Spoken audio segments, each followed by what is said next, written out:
Hello students, welcome to my YouTube channel Physics City. जैसा कि आप जानते हैं, हम unit number 4 specific heats of solids discuss कर रहे हैं और लास्ट लेक्चर में हमने Dulong Petit law classical theory of specific heat of solid discuss किया था। हमारा आज का जो टॉपिक है that is Einstein's theory of lattice specific heat of solids. जैसा कि आप जानते हैं कि from Dulong Petit's law we have concluded that the heat capacity of all solids remain constant and independent of the temperature. ये जो specific heat की value हमें मिली थी that is equal to 3R। Clear? And this value using classical theory is found to nearly agree with experimental result only at high temperature। Low temperature पे valid नहीं थी। जो एग्रीमेंट था वो लो टेम्परेचर पे फेल था। Low temperature पे हमें ऐसा मिला there is decrease in the specific heat at low temperature and it approaches to zero at absolute zero temperature। ये जो आपको ग्राफ दिखाई दे रहा है, इस तरह का एक्सपेरिमेंटल रिजल्ट हमें मिला कि लो टेम्परेचर पे जो स्पेसिफिक हीट है वो टेम्परेचर के साथ डिक्रीज़ कर रही है और एब्सोल्यूट ज़ीरो पे ज़ीरो को अप्रोच कर रही है। But at high temperature the value approaches to 3R and it remain almost constant. So at high temperature, Dulong-Pettit law is valid, but for low temperature, Dulong-Pettit's law failed. So this discrepancy was provided by quantum mechanical theory developed by Einstein and Debye। तो आज हम Einstein की theory discuss करेंगे। जैसा कि आपने Dulong Petit's law में हमने डिस्कस किया था, जो अजम्पशंस थी वो क्या थी। डुलोंग पेटिट्स ने क्या अजम्पशंस ली थी कि जो एटम्स हैं सॉलिड्स के अंदर they are acting as a simple harmonic oscillators vibrating independently and with same frequency. सारे के सारे एटम सेम फ्रिक्वेंसी से वाइब्रेट कर रहे हैं and having continuous energies from zero to infinite. Clear? तो ये कुछ एजम्पशंस थी। आइंस्टाइन ने कुछ चेंज किया।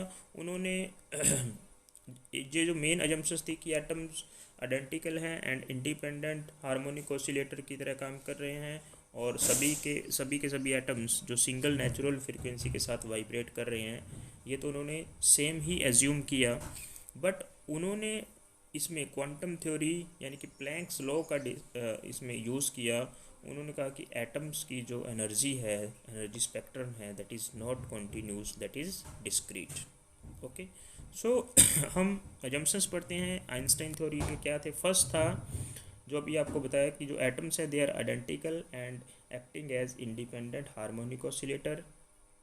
सेकंड जो था कि जितने भी हार्मोनिक ऑसिलेटर्स हैं वो सेम फ्रिक्वेंसी के साथ वाइब्रेट कर रहे हैं और a solid containing N atom is equivalent to 3n harmonic oscillator. जैसे आपको बताया था कि एक जो एटम है वो 3 वन डायमेंशनल हार्मोनिक ऑसिलेटर की तरह वर्क करता है, तो n atoms 3n harmonic oscillator की तरह वर्क करेंगे। और जो एनर्जी उनके लिए उन्होंने प्लैंक्स रिजल्ट का यूज़ किया कि जो एनर्जी है that is discrete not continuous and that is equal to n plus 1/2 h nu. ये जो n प्लस 1/2 h न्यू, 1/2 जो 1/2 का फैक्टर है that is called zero point energy. जो हाफ हमें h न्यू मिल रहा है that is called zero point energy. तो वेव मैकेनिकल मॉडल के अकॉर्डिंग, प्लैंक्स रिजल्ट के अकॉर्डिंग, जो एनर्जी है एटम की that is n plus half h new. आप h को 2π से डिवाइड करें, 2π से मल्टीप्लाई करें तो h/2π को हम h कट लिखते हैं और 2π न्यू को हम ओमेगा लिख सकते हैं। सो एनर्जी जो हम कंसिडर करेंगे that is n plus half h cut omega. Clear? अब हमने करना प्रोसीजर वही है जो हमने लास्ट लेक्चर में किया था डुलोंग पेटिट्स में।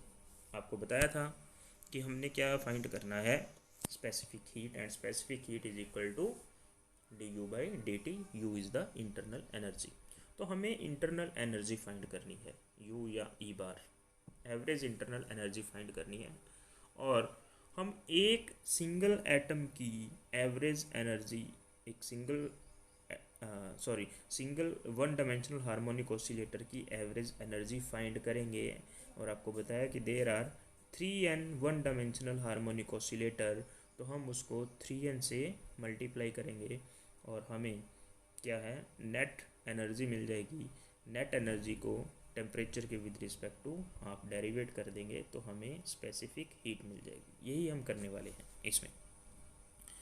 तो हम एवरेज एनर्जी निकालते हैं। पहले मैक्सवेल बोल्ट्जमैन डिस्ट्रीब्यूशन का लॉ यूज़ करते हैं। हमने लास्ट डुलोंग पैकेट में ये किया था, आपको याद होगा, 0 to infinite e raise to power minus e by k T d e divide by 0 to infinite e raise to power minus e by k T. लेकिन वहाँ पे क्या था कि एनर्जी जो थी that is continuous, but in this model Einstein assume that the energy of the atom is discrete not continuous. तो discrete के लिए हम इंटीग्रेशन की जगह समीशन यूज़ करेंगे, तो हमारे पास रिजल्ट मिलेगा summation n is equal to 0 to infinite e n e raise to power minus e n by k T divide by summation n is equal to 0 to infinite e raise to power minus e n by k T. तो हमने integration को replace कर दिया summation से। हम इसको solve करते हैं। ई एन की वैल्यू अभी हमने फाइंड की थी n प्लस हाफ एच का 2 मेगा, ये हम इसमें वैल्यू पुट करते हैं।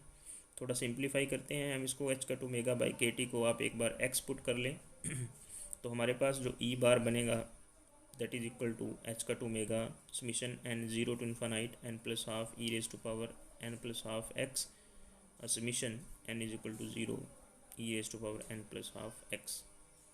अगर हम इस समीशन को ओपन करें तो हमारे पास ये ई बार की वैल्यू मिलेगी h का 2 mega half e raise to power x by 2 plus 3 by 2 e raise to power 3x by 2 and so on divide by e की power x by 2 plus e raise to power 3x by 2 and so on.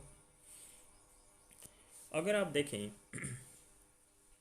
कि अगर हम इसको log e की power x by 2 plus 3 ई की power 3x by 2 plus e की power 5x by 2 इसका derivative कर दें तो हमें यही रिज़ल्ट मिलेगा।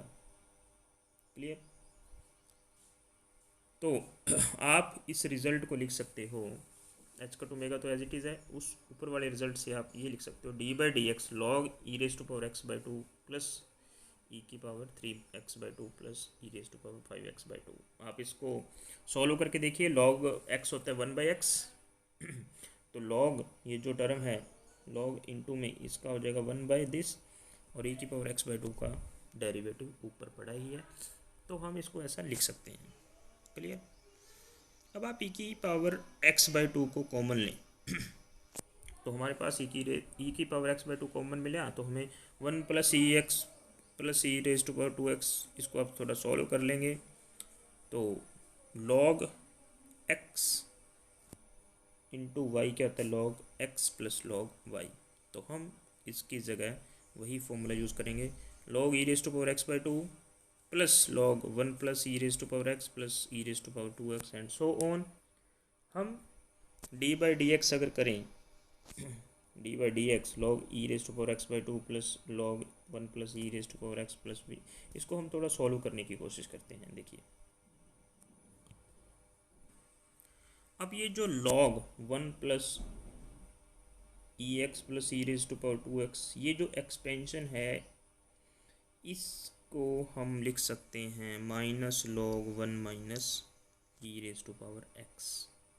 आप ये देखें log 1 plus e x plus e raise to power 2x, इसको आप लिख सकते हो minus log 1 minus e raise to power x।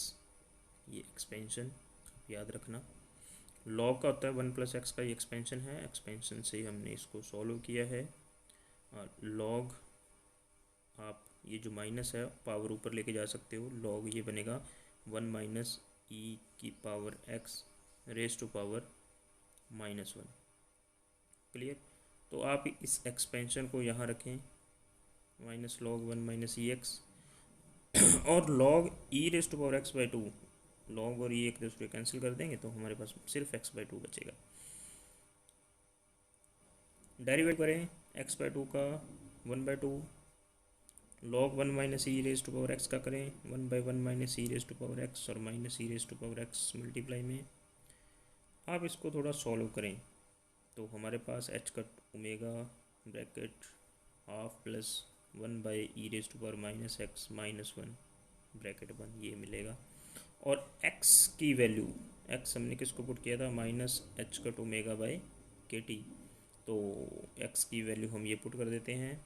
तो हमें जो एवरेज एनर्जी मिली that is h⁻½ plus 1/e⁻⁻ h⁻⁻kT-1।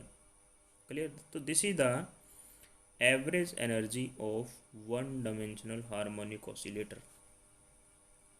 अब हम इसको क्या करेंगे, 3n से मल्टीप्लाई करेंगे। 3n से मल्टीप्लाई करने के बाद हमें टोटल एवरेज एनर्जी मिलेगी। उसके बाद उसको हम डिफ्रेंशिएट करेंगे विद रिस्पेक्ट टू टेम्परेचर। तो अब आप इसको 3n से मल्टीप्लाई करें। हम इसको 3n से मल्टीप्लाई करते हैं। तो total internal energy of the crystal can be obtained by multiplying the average energy with the total number of harmonic oscillators taken as 3n in it, hence we get 3n से आप just multiply करें तो 3n h⁻² plus 3n h⁻⁻/e⁻⁻kT-1। ये जो first term इसके साथ मिल रही है 3n h⁻², this is called the zero point energy and this is the independent of the temperature. ये टेम्परेचर पे डिपेंड नहीं करती। ये टेम्परेचर 0 केल्विन भी हो तो भी सिस्टम की कुछ ना कुछ एनर्जी होती है, जैसा कि हमने लास्ट यूनिट में डिस्कस किया था कि at T=0 kelvin system have some energy, that energy is called zero point energy and this is the independent of temperature. तो ये ज़ीरो पॉइंट एनर्जी है, प्लस जो टर्म आ रही है 3n h⁻²/e⁻⁻kT-1, ये टेम्परेचर डिपेंडेंट है। नाउ CV, ये आप जानते हैं व्हाट इज CV, dE/dt। तो हम इसको डिफ्रेंशिएट करेंगे। फर्स्ट टर्म इंडिपेंडेंट है टेम्परेचर के, 0 हो जाएगा, प्लस 3n के कांस्टेंट है, और इसको हम थोड़ा डिफ्रेंशिएट करने की कोशिश करते हैं। 1/x को 1/e⁻⁻ht-1 का स्क्वायर, e⁻⁻ht का डिफ्रेंशिएशन फिर करना पड़ेगा, e⁻⁻ht h⁻⁻ का हमें एक बार और करना पड़ेगा, तो ये बनेगा h⁻⁻ स्क्वायर। क्लियर? तो ये हमारे पास नेट CV की वैल्यू मिल जाएगी आफ्टर सम कैलकुलेशंस। तो ये हमें CV की वैल्यू मिली हमें h⁻⁻k। इसको हम सिंप्लीफिकेशन के लिए एक करेक्टरिस्टिक टेम्परेचर जिसको हम आइंस्टाइन टेम्परेचर बोलेंगे θE पुट करते हैं, क्योंकि h⁻⁻k इसकी यूनिट टेम्परेचर की यूनिट बनेगी अगर आप डायमेंशन बनाएंगे इसके। प्लैंक्स का यूज़ किया h⁻⁻k, तो इसको हम आइंस्टाइन टेम्परेचर बोलते हैं। और इसी जो कांस्टेंट क्वांटिटी, सो इस कांस्टेंट क्वांटिटी को हमने θE डिनोट किया सिंप्लीफिकेशन के लिए। तो हमें 4.21 इक्वेशन से CV की वैल्यू क्या मिलेगी, 3nk θE/t का whole square e⁻θE/t divide by e⁻θE/t-1 का होल स्क्वायर ब्रैकेट बाद। तो this is the net specific heat of the solid. अब यहाँ पे हम दो केसेस डिस्कस करेंगे। पहला case at very high temperature और दूसरा case at very low temperature. तो हम यहाँ से दो केस डिस्कस करते हैं। First case, when the temperature are very very high, that is T is very very greater than θE and θE/t is very very less than 1। तो जब θE/t small होगा तो e⁻θE/t को हम क्या लिख सकते हैं, 1 + θE/t, बिकॉज आप जानते हैं e⁻x क्या होता है, 1 + x + x²/2 + x³/3 and so on. तो हम इसको हायर टर्म्स को निगलेक्ट कर देंगे, क्योंकि θE/t का स्क्वायर क्यूब ये और भी स्मॉल हो जाएंगे, तो इनको हम निगलेक्ट कर देंगे। तो e⁻θE/t को हम सिंपली 1 + θE/t पुट करते हैं, या e⁻θE/t-1 को हम θE/t पुट करते हैं। तो आप इस एक्सप्रेशन में पुट करें 4.22 में। डिनोमिनेटर में देखिए e raise to power theta E by T minus one का होल स्क्वायर है, तो यहाँ हम क्या पुट करने जा रहे हैं, one theta E by T. तो e raise to power theta E by T minus one, इसको हम पुट कर देते हैं थीटा ई बाई टी, तो हमें मिलेगा 3n k theta E by T whole square 1 by theta E by T का होल स्क्वायर। क्लियर। ये जो न्यूमरेटर में था e raise to power theta E by T is very very less than 1, so e raise to power theta E by T this is also very very less than quantity, so हम इसको क्या लिख लेते हैं, लगभग 1 के equal लिख लेते हैं, क्योंकि e raise to power theta E by T 1 plus theta E by T के इक्वल है।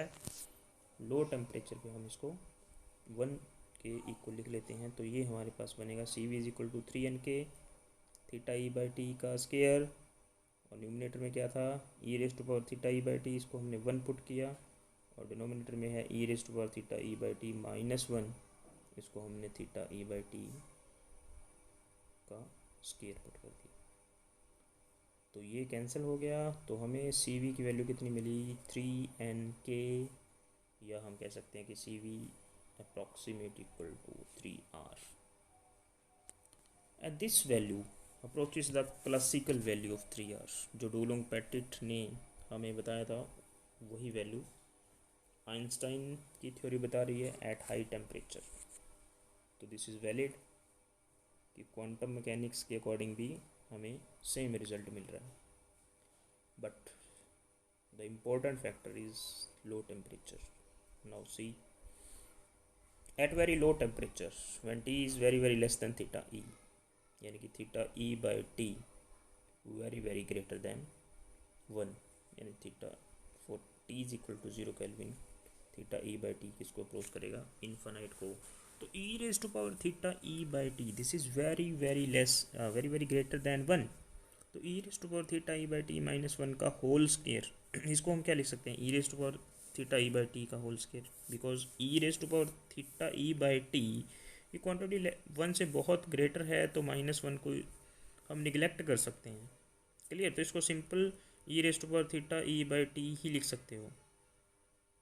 ओके, तो इक्वेशन 4.22 में वापस जाएं, डिनोमिनेटर में देखें e raise to power theta E by T minus 1 को हम क्या लिखने वाले हैं, e raise to power theta E by T simply. तो एक न्यूमिनेटर और डिनोमिनेटर में स्क्वायर है, तो एक कैंसिल हो जाएगा और एक फैक्टर ऊपर चला जाएगा, तो हमें क्या मिलेगा, C V is equal to 3n k theta E by T whole square e raise to power minus theta E by T. अब ये क्या रिजल्ट शो हो रहा है कि C V is directly proportional to exponential factor e raise to power minus theta E by T, and it approaches to zero as T approaches to zero. अगर हम इसका ग्राफ बनाएं तो हमारे पास जो ग्राफ है वो ये बनेगा लगभग। क्लियर। सी वी के साथ ग्राफ बनाएं तो जैसे जैसे टेम्परेचर ज़ीरो को अप्रोच करेगा वैसे वैसे जो एक्सपोनेंशियल है वो डीके होगा, स्पेसिफिक हीट डिक्रीज होगी। इक्वेशन नंबर 4.23 से देखिए आपके पास क्या मिला, 3n k theta E by T का square e raise to power minus theta E by T. तो डिनोमिनेटर में भी एक टी है, बट एट लो टेम्परेचर ये जो थीटा ई बाई टी है, ये जो फैक्टर है इसके ऊपर e raise to power minus theta E by T dominate करेगा। क्लियर। इसीलिए सी वी जो है that is directly proportional to e raise to power minus theta E by T. तो कुछ हद तक तो इसने रिज़ल्ट हमें सही बताया कि जैसे जैसे टी को अप्रोच करेगा वैसे वैसे T is equal to zero को अप्रोच करेगा टेम्परेचर, वैसे वैसे स्पेसिफिक हीट की जो वैल्यू है वो भी ज़ीरो को अप्रोच करेगी। तो कुछ हद तक आइंस्टाइन की थ्योरी ने सही रिजल्ट बताया, बट एक्सपेरिमेंटली जो लो टेम्परेचर पे स्पेसिफिक हीट थी वो प्रोपोर्शनैलिटी जो फैक्टर था दैट इज़ T³ क्लियर। तो ये कंक्लूड किया गया कि Einstein's curve fit well in high temperature range but deviates from experimental behaviour in low temperature range.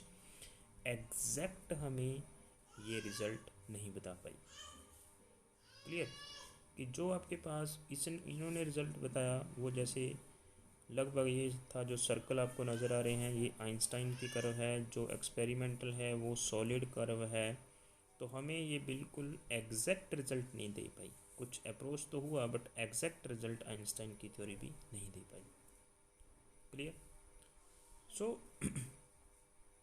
What are the ये भी कई बार क्वेश्चन पूछा जाता है एग्जाम में, व्हाट आर द क्रिटिसिज्म और failure of Einstein theory of specific heat. तो हमें ऐसा क्या क्या लिखना है कि ये आइंस्टाइन की थ्योरी क्यों फेल हुई और फेल होने का कारण क्या था, कैसे फेल हुई। ये आप लिखेंगे कि हाई टेम्परेचर पे तो जो क्वांटम रिजल्ट हैं या आइंस्टाइन के रिजल्ट हैं वो डुलोंग पेटिट या क्लासिकल थ्योरी को ओबे करते हैं, फिट बैठते हैं। लो टेम्परेचर पे ये तो बताता है कि CV डिक्रीज़ होता है टेम्परेचर के डिक्रीज़ होने पे, बट एग्जैक्ट रिजल्ट नहीं बताता। जो प्रोपोर्शनैलिटी फैक्टर है वो एग्जैक्ट नहीं है, ये एक्सपोनेंशियल बताता है बट एक्सपेरिमेंटल क्या बताता है दैट इज़ T³।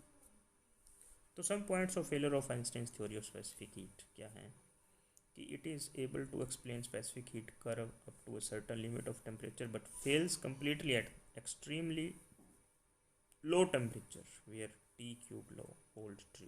T³ की प्रोपोर्शनैलिटी थी बट ये रिजल्ट फेल हुआ, इसके रिजल्ट और एक्सपेरिमेंटल रिजल्ट मिसमैच हुए।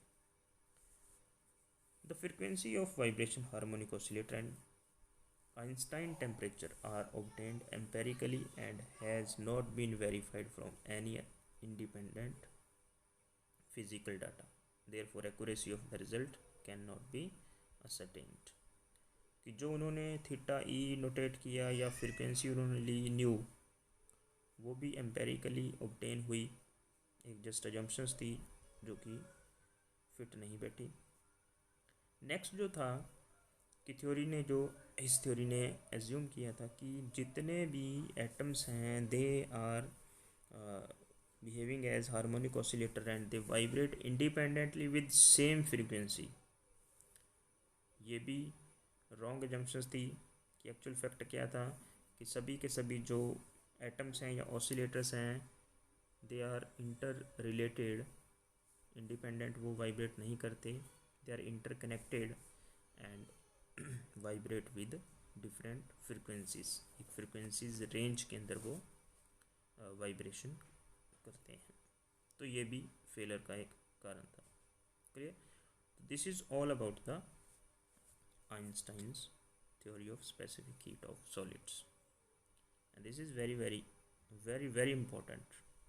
एग्ज़ाम में आपको 99% ये मिलेगी और इसमें आपको जैसे जैसे बताया वैसे वैसे आपने लिखना है।